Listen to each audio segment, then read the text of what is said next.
Llegamos al estudio de la porción bíblica que siempre se lee antes de las fiestas de otoño, lo que son las santas convocaciones de Dios, que estas fiestas evocan las profecías que cumplirá el Mesías en su retorno. Del capítulo 29:9 al 30:20 del libro de Deuteronomio, comprende esta porción que se lee previa al día del juicio. Por lo tanto, es una parashá de esperanza, que viene el día en que Dios juzga al mundo, y esta parte de la Biblia nos da la clave para recibir lo que es un buen juicio. Moisés le advierte al pueblo las implicaciones que va a tener abandonar la palabra de Dios. La tierra de Israel tiene una constitución delicada y la mala conducta lleva al exilio. Podríamos pensar que una consecuencia lógica de esta clase de exilio sería que el pacto entre Dios y el pueblo quedara completamente anulado y la relación permanentemente interrumpida. Pero esto no es así. La Torá sigue hablando del proceso para volver a encender la relación y regresar a la tierra. Y leídos dentro del contexto, estos versículos describen más que una mera reubicación. Y estos describen un renacimiento nacional, una reunión de los exiliados en los lugares más lejanos de su dispersión y la curación de la relación entre Dios y su nación. Con base en esto, destacan tres propósitos de Dios en esta porción: restaurar nuestra visión de la fe, dejando claro que Dios ha pensado en nosotros en todo momento. Deuteronomio 29 versículos 14 y 15. Y no solamente con vosotros hago pacto y este juramento, sino con los que están aquí presentes hoy, con nosotros delante de Adonai nuestro Dios, y con los que no están aquí hoy con nosotros. Restaurar nuestra dignidad ante la idolatría, no solamente ante imágenes talladas o labradas en un palo o en una piedra, sino también ante personajes populares a los que se llega a admirar. Deuteronomio 29:28. Y Adonai los desarraigó de su tierra con ira, con furor y con grande indignación, y los arrojó a otra tierra, como hoy se ve. La frase los arrojó en el original hebreo es la palabra Bashalihem. Aquí esta palabra está la letra hebrea Lamed, equivalente a la letra L, y está escrita de una porción o de una manera más grande que el resto de las palabras, lo cual encierra un mensaje. La Lamed pictográficamente representa un bastón de un pastor, lo que significa que aunque alguien del pueblo se descarrille, Dios va a ir por él, lo azotará, pero lo regresará al redil finalmente. Prepararnos para lo que será nuestra vida los siguientes 12 meses. Hay 10 pasajes donde aparecen unas letras con un punto arriba, haciendo referencia a los 10 días posteriores al día del juicio. Y en esos días, Dios nos da la oportunidad de planear cuidadosamente cómo será nuestra vida delante de Dios los siguientes 12 meses. Porque hay 10 días entre Yom Teruah y Yom Kippur. Porque nuestra vida debe estar basada en los 10 mandamientos o las 10 palabras básicas del pacto. Por eso es que el pacto de Dios no está lejos de nuestro alcance. Deuteronomio 30, versículos 11 al 14. Porque este mandamiento que yo te ordeno hoy no es demasiado difícil para ti, ni está lejos. No está en el cielo para que digas: ¿quién subirá por nosotros al cielo y nos lo traerá y nos lo hará oír para que lo cumplamos? Ni está al otro lado del mar para que digas: ¿quién pasará por nosotros el mar para que nos lo traiga y nos lo haga oír, a fin de que lo cumplamos? Porque muy cerca de ti está la palabra en tu boca y en tu corazón para que la cumplas. Pero además hay un motivo especial por lo que el pacto es tan cercano, y es que se trata de un pacto de amor. Deuteronomio 30:16: porque yo te mando hoy que ames a Adonai tu Dios, que andes en sus caminos y guardes sus mandamientos, sus estatutos y sus decretos, para que vivas y seas multiplicado, y Adonai tu Dios te bendiga en la tierra a la cual entras para tomar posesión de ella. En 1 de Juan 5:3 leemos: pues este es el amor a Dios, que guardemos sus mandamientos, y sus mandamientos no son gravosos. Juan 14, versículo 15: si me amáis, guardad mis mandamientos. Por otra parte, haciendo énfasis en versículos ya citados, podemos ver que el pacto no está cerrado exclusivamente a hebreos, israelitas o judíos, como algunas religiones pretenden hacerlo creer. Sí está dirigido precisamente al pueblo de Israel, pero está completamente abierto al que quiera venir a formar parte de la familia de Dios. Deuteronomio 29:14: y no solamente con vosotros hago pacto yo, este pacto y este juramento. Y esto queda confirmado en el Nuevo Testamento, en Efesios 2, versículos 12 al 13. En aquel tiempo estabais sin Mashiach, alejados de la ciudadanía de Israel y ajenos a los pactos de la promesa, sin esperanza y sin Dios en el mundo.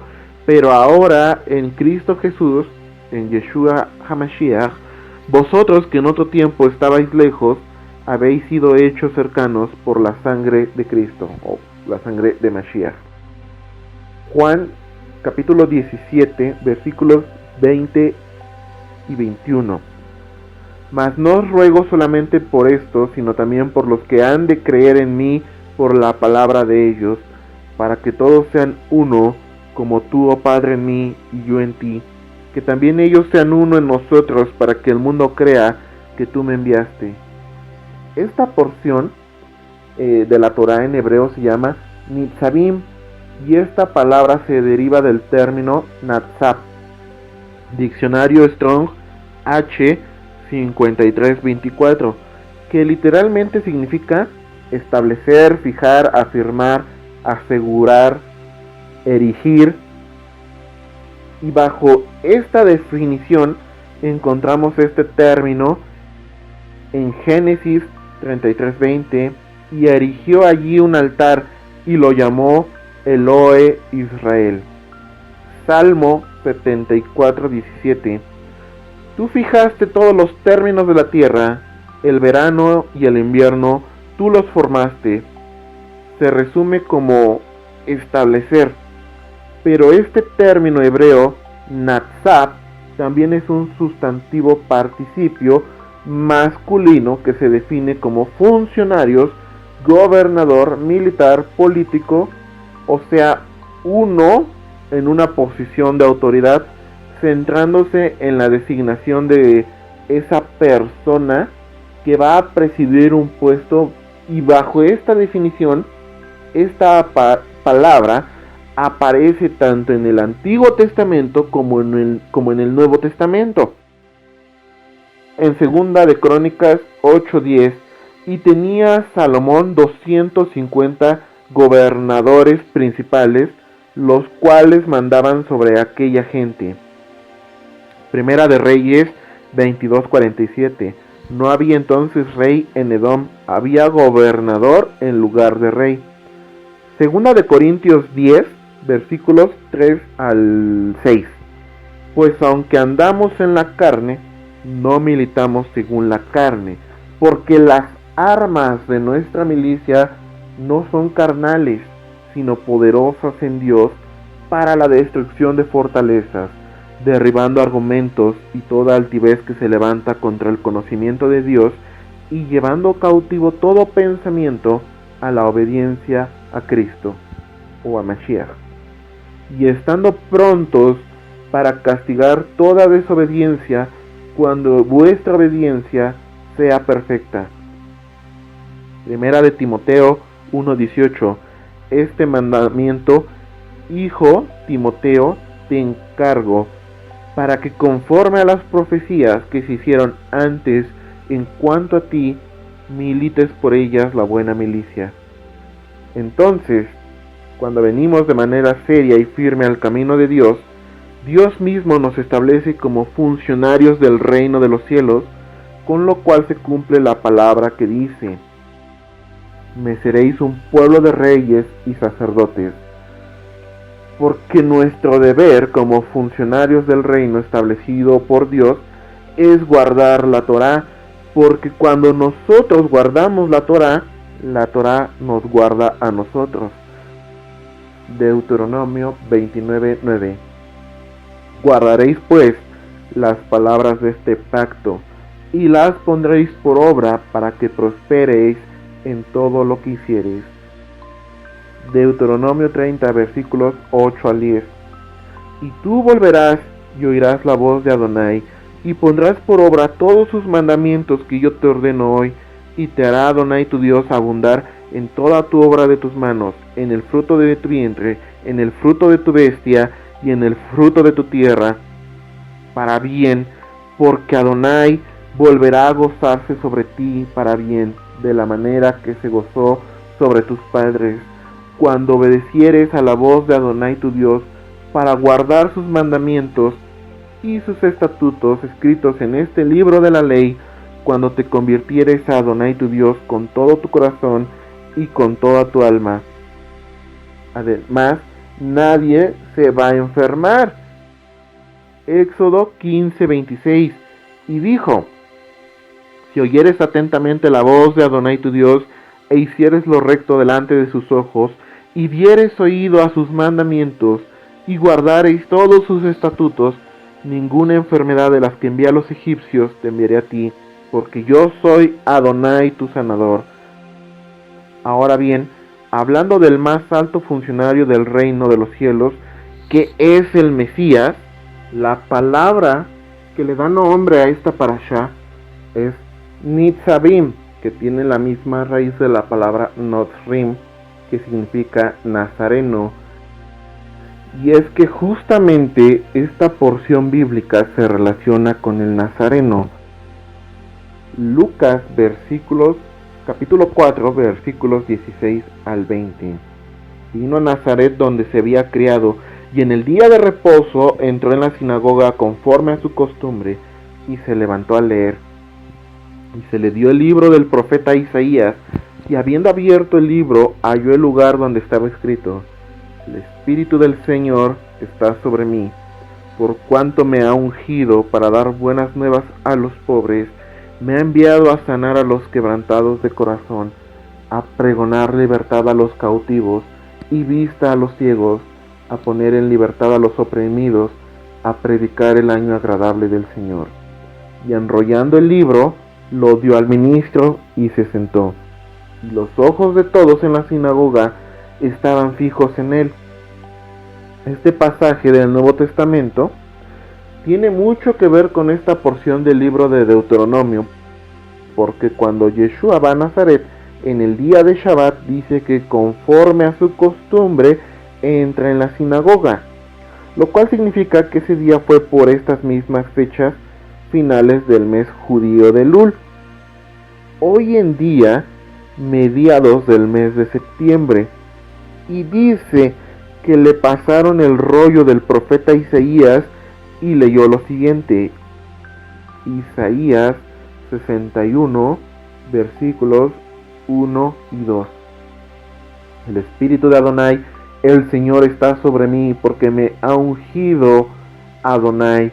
Me ha enviado a predicar buenas nuevas a los abatidos, a vendar a los quebrantados de corazón, a publicar libertad a los cautivos y a los presos, apertura de la cárcel, a proclamar el año de la buena voluntad de Adonai y el día de venganza del Dios nuestro, a consolar a todos los enlutados.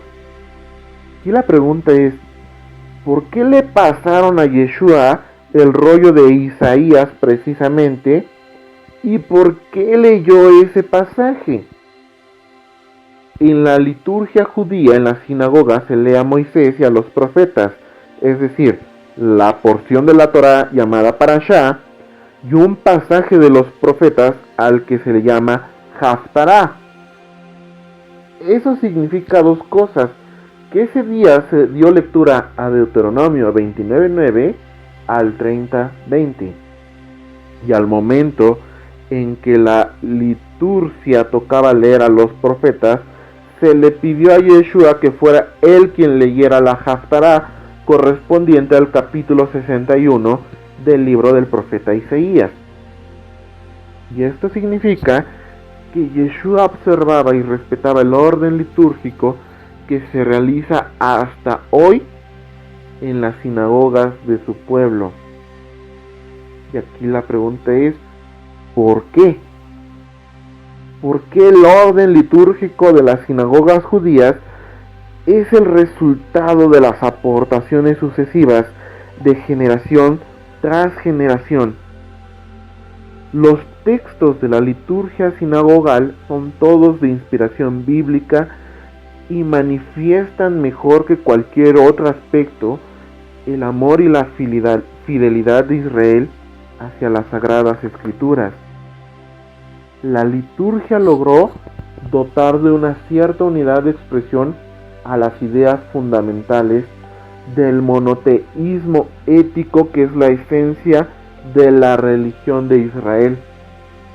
Los actos litúrgicos forman parte del conjunto de los preceptos divinos, mitzvot, cuya meta es abrir el entendimiento humano a la forma en cómo Dios va a manejar y Dios maneja el mundo.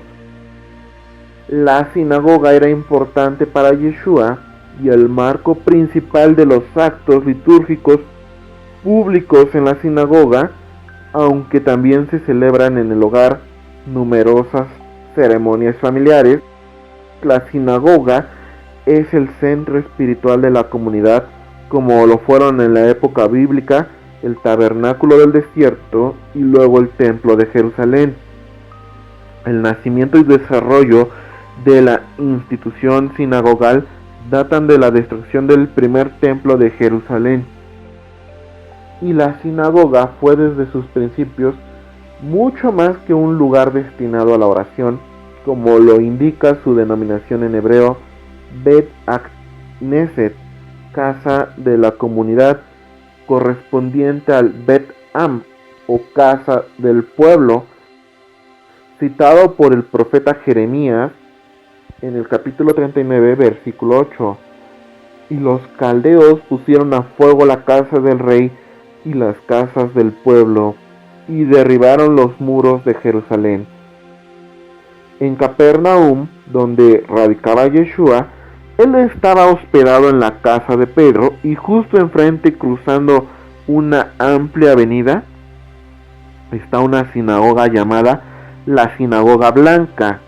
Ahí oficiaba Yeshua como ministro y rabino, o sea, como funcionario del reino de los cielos, y al lugar en ese periodo se le llamó Bet Midrash, casa de estudio, y en Galilea se le conocía a ese mismo lugar como escuela de la tradición y de sus altos valores.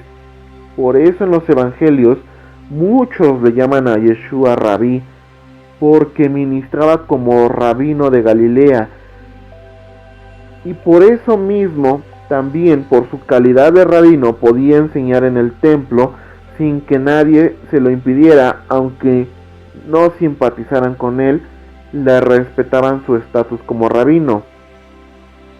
Lucas capítulo 19 versículos 47 y 48: y enseñaba cada día en el templo, pero los principales sacerdotes, los escribas y los principales del pueblo procuraban matarle, y no hallaban nada que pudieran hacerle, porque todo el pueblo estaba suspenso oyéndole. Entonces vemos aquí a Yeshua respetando el orden litúrgico de las sinagogas, tanto como congregante, como en su calidad de ministro, como funcionario del reino establecido por Dios.